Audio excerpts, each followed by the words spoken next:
সাঈদ ইবনে আমির আল জুমাহি, এই সাহাবীর নাম সাঈদ ইবনে আমির আল জুমাহি। তার ব্যাপারে ঐতিহাসিকগণ বলেন যে সাঈদ ইবনে আমির আল জুমাহি এমন এক সাহাবী, যেই সাহাবী দুনিয়ার বিনিময়ে আখিরাতকে কিনে নিয়েছে। মানে দুনিয়াকে সে প্রাধান্য দেয় নাই, আখিরাতকে বেশি প্রাধান্য দিয়েছে, আখিরাতকে কিনে নিয়েছে, এরকম বক্তব্য সহিহ মানে সাঈদ ইবনে আমির আল জুমাহি রাদিয়াল্লাহু তাআলা সম্পর্কে যারা ঐতিহাসিক তারা বলেন। এই সাঈদ ইবনে আমির আল জুমাহি এমন একজন সাহাবী যিনি খিয়ারুহুম ফিল ইসলাম খিয়ারুহুম ফিল জাহিলিয়াত, ইসলামের যুগে তিনি যেমন উত্তম ছিলেন আর জাহিলি যুগেও তেমন উত্তম ছিলেন। জাহিলি যুগে উত্তম বলতে কি বোঝায়? জাহিলি যুগে উত্তম বলতে যেটা বোঝায় সেটা হলো ইসলাম গ্রহণ করার আগে যেই সকল কাফের মুশরিক, যাদের ভিতরে সামান্যতম বিবেক জাগ্রত ছিল, অন্যায়কে তারা অন্যায়ভাবে চিন্তা করার মতো ক্ষমতা রাখত, এই লোকগুলোকে খিয়ারুহুম ফিল জাহিলিয়াত, হাদিসের ভিতরে জাহিলিয়াতের যুগে যারা উত্তম এটা বলা হয়েছে। আর এমন অনেক মানুষ ছিল যাদের জাহিলিয়াতের কারণে তারা যে পাপ কাজ করতেছে, পাপের কাজটাকে তারা নিজেরা ভালো মনে করত, তারা এটা খারাপ মনে করতো না। এরা প্রকৃতপক্ষেই জাহিল ছিল আর এরা নিকৃষ্ট ছিল। আর ওদের অপকর্মের কারণেই নবুয়তের আগের সময়টাকে জাহিলিয়াতের যুগ বা ইয়ামে জাহিলিয়াত বলে। সাঈদ ইবনে আমির আল জুমাহি এই জাহিলিয়াতের যুগে কাফেরদের যারা সর্ব উঁচু মর্যাদার অধিকারী কাফের, তাদের মধ্যে একজন অন্যতম ছিলেন। তিনি নিজেই বলেন যে ইসলামের প্রথমের দিকে যেই সকল সাহাবী ইসলাম গ্রহণ করেন তাদেরকে কষ্ট, নির্যাতন, অত্যাচার, জুলুম করা হতো বিভিন্নভাবে। আর সেই জুলুম, নির্যাতন, অত্যাচারের ভিতরে এরকম ছিল যে মক্কায় কেউ যদি ইসলাম গ্রহণ করত তাহলে তার উপরে তারা মক্কার লোকেরা অত্যাচার করত। শুধুমাত্র অত্যাচারের মূল কারণ হলো ইসলাম গ্রহণ করা। সূরা বুরুজের আয়াত নাম্বার 7, এই আয়াতে আল্লাহ তাআলা বলেন, ওমা নাকামু মিনহুম ইল্লা আইয়ুমিনু বিল্লাহিল আজিজিল হামিদ, যে তারা তাদের সাথে শত্রুতা করত কারণ তারা আল্লাহর প্রতি ঈমান এনেছে।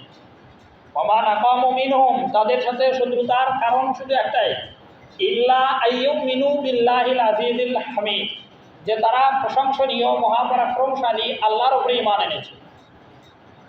হযরত বেলাল রাদিয়াল্লাহু তাআলার উপরে অত্যাচার করার একটাই কারণ, সে কেন আল্লাহর প্রতি ঈমান আনল।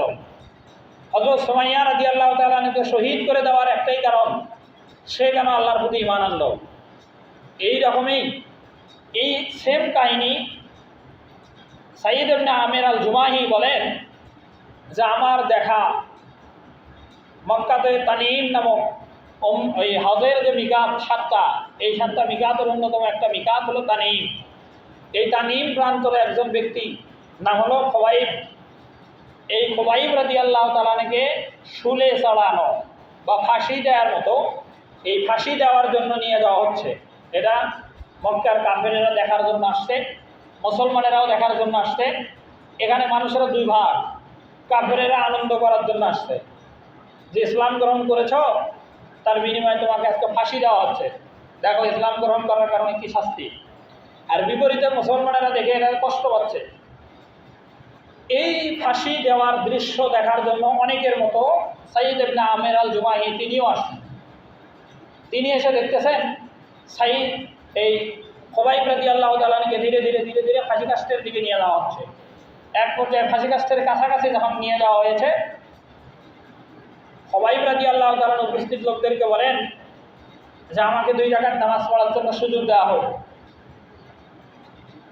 খোবাইব রাদিয়াল্লাহু তাআলার প্রস্তাব শুনে কাফেররা তাকে 2 রাকাত নামাজ পড়ার জন্য সুযোগ দেয় এবং এই নামাজটা পড়ার পরে খোবাইব রাদিয়াল্লাহু তাআলা বলেন যে মক্কার কাফেররা যদি এটা না ভাবতো যে আমি মরার ভয়ে নামাজ লম্বা করতেছি, এটা যদি মানুষ না মনে করতো আমি নামাজটা আরও লম্বা করে পড়তাম, কিন্তু তারা যেহেতু আমাকে ফাঁসি দেবে আর মৃত্যুর পূর্ব মুহূর্তে আমি নামাজের জন্য অনুমতি চাইছি, তারা আমাকে অনুমতি দিয়েছে, এই কারণে নামাজটা মধ্যম মানের বা সংক্ষিপ্ত আমি করেছি।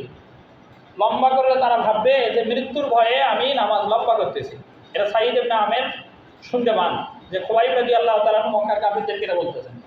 এবং খুবাইব রাদিয়াল্লাহু তাআলা যে শহীদ হবেন, মারা যাবেন, ফাঁসি হবে তার কিছুক্ষণ পরেই, এ নিয়ে খুবাইব রাদিয়াল্লাহু তাআলা সামান্যতম মধ্যে পেরেশানি, চিন্তা, ভয়, আতঙ্ক কিছু নেই।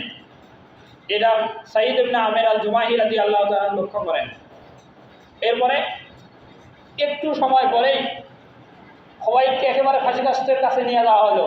আর খুবাইব রাদিয়াল্লাহু তাআলা সেই ফাঁসি কাস্টের সামনে গিয়ে যারা তাদেরকে মক্কার কাফেররা ফাঁসি দিচ্ছিল অন্যায়ভাবে, এই ফাঁসি দেওয়া লোকগুলোর বিরুদ্ধে খুবাইব রাদিয়াল্লাহু তাআলা আল্লাহর দরবারে অভিযোগ করেন, বদদোয়া করেন।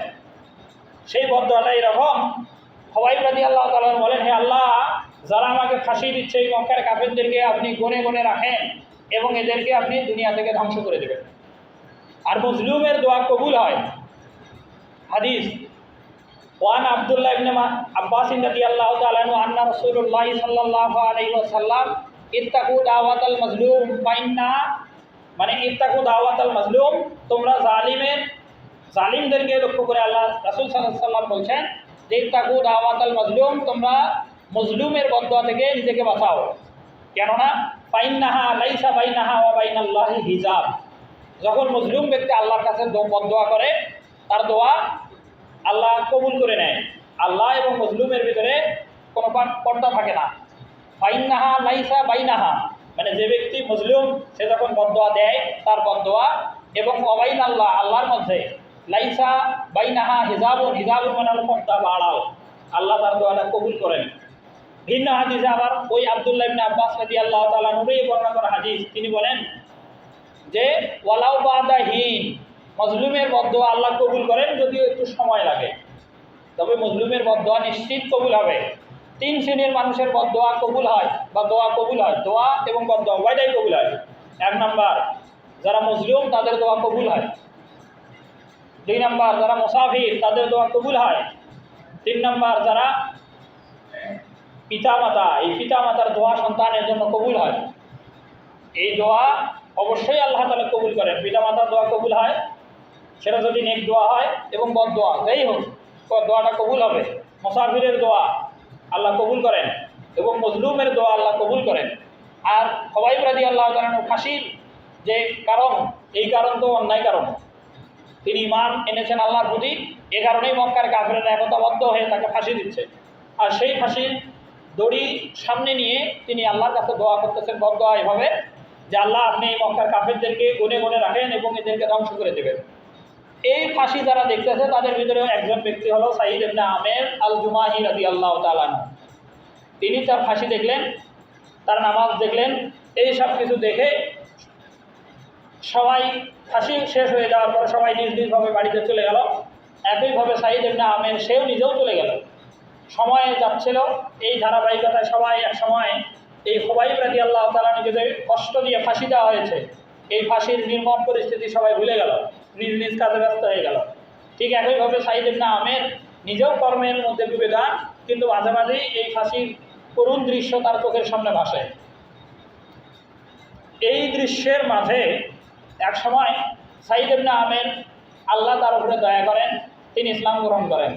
ইসলাম গ্রহণ করার কিছুদিন পরে নবী করিম সাল্লাল্লাহু আলাইহি ওয়াসাল্লাম দুনিয়া থেকে ওফাতপ্রাপ্ত হন, ইন্তেকাল করেন। এরপরে প্রথম খলিফা হযরত আবু বকর রাদিয়াল্লাহু তাআলা খলিফা হন। তারও 2 বছরের কিছু বেশি সময় খেলাফত কাজ পরিচালনার পরে আবু বকর রাদিয়াল্লাহু তাআলা ইন্তেকাল করেন। এরপরে দ্বিতীয় খলিফা হযরত ওমর রাদিয়াল্লাহু তাআলা মুসলিম খলিফা হিসেবে নির্বাচিত হন। হযরত ওমর রাদিয়াল্লাহু তাআলা যখন মুসলিমদের দ্বিতীয় খলিফা নির্বাচিত হন, সেই সময় হযরত ওমর রাদিয়াল্লাহু তাআলাকে এই সাঈদ ইবনে আমের একটা পরামর্শ দেন প্রথম দিনেই খলিফা হওয়ার পরে, যে ওমর, তুমি ইসলাম মুসলিম বিশ্বের দ্বিতীয় খলিফা, আর ইসলামের হুকুম ইসলামী রাষ্ট্রে প্রতিষ্ঠা করার ব্যাপারে কাউকে ছাড় দেবে না, এই কথা খলিফাকে বলেন। এবং যদি কেউ অন্যায় করে কোরআন এবং হাদিস অনুযায়ী তার যে শাস্তি, হযরত ওমরকে বলেন সাঈদ ইবনে আমের তার যা প্রাপ্য শাস্তি এটা তুমি দেবে। এবং তোমার সন্তানও যদি ইসলামের বিরুদ্ধাচারণ করে কোনো কাজ করে, তোমার পরিবারের কোনো লোক যদি ইসলামের বিরুদ্ধে কোনো কাজ করে, তাহলে তার ব্যাপারেও কোনো শৈথিল্য বা নমনীয়তা তুমি গ্রহণ করবে না। এই কথাগুলো হযরত ওমর রাদিয়াল্লাহু তাআলা খুব ভালো লাগে।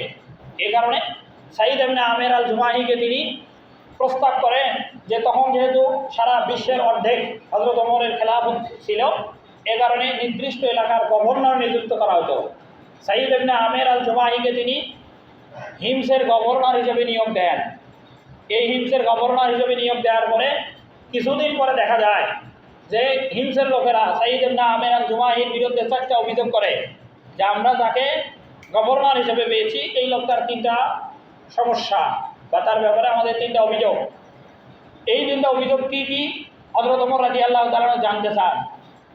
প্রথম অভিযোগ করেন যে সাঈদ ইবনে আমের আল জুমাহি তিনি দিনের সকালবেলা নির্ধারিত সময়ে অফিসে আসে না। তার যে কার্যালয়, এই কার্যালয়ে আসতে দেরি করে, এটা প্রথম অভিযোগ।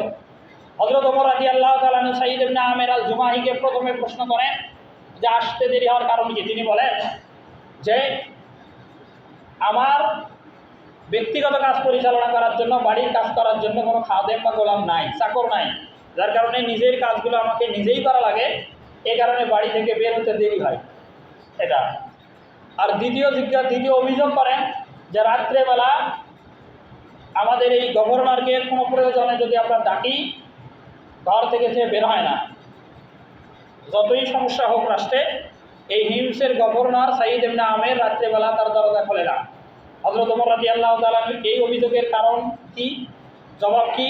সাঈদ ইবনে আমের বলেন যে দিনটা আমি মানুষের খেদমতের জন্য, রাষ্ট্রের কাজের জন্য নির্ধারণ করে নিয়েছি, এবং রাতের বেলা যে সময়টা এটা আল্লাহর জন্য, ইবাদতের জন্য নির্দিষ্ট করে নিয়েছি। একই কথা সূরা মুজাম্মিলে আছে, ইন্না লাকা ফিন নাহারি সাবহান তাওয়িলা, ইন্না মানে নিশ্চয়, লাকা মানে আপনার জন্য। এটা রাসূলকে আল্লাহ বলছেন। সূরা মুজাম্মিল যেহেতু রাসূলের একটা উপনাম, এই কারণে এই আয়াতে 20টা আয়াত, এই সূরার 20টা আয়াতে সবগুলো কথাই রাসূলকে নির্দিষ্ট করে বলা। আল্লাহ তার রাসূলকে বলছেন ইন্না লাকা ফিন নাহারি সাবহান তাওয়িলা, ইন্না লাকা মানে নিশ্চয় হে নবী আপনার জন্য, ফিন নাহারি, নাহার মানে দিন, মানে দিনের বেলা আছে, সাবহান তাওয়িলা লম্বা কর্মব্যস্ততা, সাবহান মানে কর্মব্যস্ততা, তাওয়িলান মানে হলো লম্বা, মানে হে নবী আপনার জন্য দিনে লম্বা কর্মব্যস্ততা আছে। সেই কর্মব্যস্ততা কি? নবীর জন্য কর্মব্যস্ততা হলো মানুষদের কাছে কাছে গিয়ে গিয়ে মানুষদেরকে ইসলামের দিকে ডাকা। সূরা মায়দা আয়াত নম্বর 67, এই আয়াতে আল্লাহ তাআলা বলেন ইয়া আইয়ুহার রাসূল বাল্লিগ মা উনজিলা ইলাইকা মির রাব্বিক ওয়া ইন লাম তাফআল ফামা বাল্লাগতা রিসালাতাহু ওয়াল্লাহু ইয়াসিমুকা মিনান নাস। যে হে নবী আপনার উপরে আল্লাহ যা নাযিল করেছেন তা মানুষদের কাছে কাছে আপনি পৌঁছান। যদি কোরআনের কথা, কোরআনের হুকুম মানুষদের কাছে না পৌঁছান, তাহলে ফামা বাল্লাগতা রিসালাতাহু, আপনি যেন আপনার রিসালাতের দায়িত্ব পালন করেন নাই। আর রিসালাতের দায়িত্ব যখন মানুষদের কাছে আপনি প্রচার করতে যাবেন, মক্কার কাফেরেরা আপনার বিরুদ্ধাচরণ করবে, আপনাকে আক্রমণ করবে, আপনাকে হত্যা করবে, আপনার শত্রু তারা হয়ে যাবে। তখন আপনি হতাশ হবেন না, ভয় পাবেন না। আল্লাহু ইয়াসিমুকা মিনান নাস, আল্লাহ আপনাকে হেফাজত করবে। আর ইসলামের দাওয়াত দেওয়ার জন্যই মক্কার কাফেরেরা রাসূলের বিরুদ্ধাচরণ করতে গিয়ে 3টা পদক্ষেপ নিয়েছিল। সূরা আনফাল আয়াত নম্বর 30 আল্লাহ তাআলা বলেন যে ওয়াইজ ইয়ামকুরু বিকাল্লাযিনা কাফারু, যখন মক্কার কাফেরেরা আপনার ব্যাপারে চক্রান্ত করেছিল কি? 1 নম্বর লিস বিতুকা, আপনাকে তারা গৃহবন্দী করে রাখবে। সে আবি তালেবে রাসূলকে 3 বছরের মতো সময় তারা বন্দী করে রেখেছিল। আও ইউখরিজুকা, অথবা তারা মক্কা থেকে আপনাকে বের করে দিবে, যার কারণে রাসূল মক্কা থেকে হিজরত করে মদিনায় যেতে বাধ্য হন। 3 নম্বর আও ইয়াকতুলুকা, অথবা তারা আপনাকে হত্যা করবে। এই 3 পদক্ষেপ তারা নিয়েছিল। আর ইসলামের দাওয়াত দিনের বেলা রাসূল সাল্লাল্লাহু আলাইহি সাল্লাম সকল মানুষদের কাছে কাছে গিয়ে গিয়ে বলতেন। এই কথা আল্লাহ তাআলা সূরা মুজাম্মিলে বলছেন ইন্না লাকা ফিন নাহারি সাবহান তাওয়িলা, যে আপনার দিনে রয়েছে দীর্ঘ কর্মব্যস্ততা। ঠিক একইভাবে সাঈদ ইবনে আমের আল জুমাহি তিনি বলেন যে আমিও দিনে রাষ্ট্রের কর্মব্যস্ততার জন্য দিনটাকে ভাগ করে নিয়েছি, সারাদিন রাষ্ট্রের কাজে নিজেকে নিয়োজিত রাখি। আর রাতের বেলা ইন্না লাকা ফিন নাহারি সাবহান তাওয়িলা, এর পরের আয়াত 8 নম্বর আয়াত আল্লাহ তাআলা বলছেন ওয়াজকুর ইসমা রাব্বিকা ওয়া তাওয়াক্কাল ইলাইহি তাওয়িলা, আর রাতের বেলা যে সময়টা এটা আপনি লম্বা সময় ধরে আল্লাহর ইবাদতে নিজেকে আত্মনিয়োগ করেন। সাঈদ ইবনে আমের বলেন দিনের বেলা আমি রাষ্ট্রের কাজ করি আর রাতের বেলা ইবাদত করি, নফল ইবাদত। এই কারণে রাতের বেলা কেউ যদি এসে আমাকে ডাকে আমি বের হই না। এটা 2 নাম্বার। 3 নাম্বার, তার বিরুদ্ধে অভিযোগ হলো শুক্রবার জুমার দিনে সে জুমার নামাজের আজানের আগ পর্যন্ত বাড়ি থেকে বের হয় না। কারণ কি? সাঈদ ইবনে আমের আল জুমাহি বলেন যে আমার পরিধান করার মতো পোশাক একটা মাত্র, আর সেই পোশাক পরেই আমি সারা সপ্তাহ রাষ্ট্রের কাজ করি। জুমার দিনে সকাল ফজরের নামাজ পড়ার পর আমি সেটা ধুয়ে দেই, আর সন্ধ্যার দুপুরের আগ পর্যন্ত সেটা শুকায়। যখন শুকায় তারপরে সেটা পরেই জুমার দিনে জুমার নামাজ পড়ার জন্য যায়। এই জন্য পোশাক কম থাকার কারণে আমি বেরোতে পারি না। এরপরে 4 নম্বর অভিযোগ যে দেখা যায় সাঈদ ইবনে আমের আল জুমাহি একজন রাষ্ট্রের গুরুত্বপূর্ণ পদে, গভর্নর পদে অধিষ্ঠিত হওয়ার পরেও সময় সময় মাঝে মাঝে তিনি বেহুশ হয়ে যান, বেহুশ হয়ে পড়েন। এটা আমাদের জন্য, রাষ্ট্রের জন্য, একজন রাষ্ট্রের গভর্নর হওয়ার পরেও এইরকম হঠাৎ করে বেহুশ হয়ে যাওয়া এটা খারাপ। এর কারণ কি?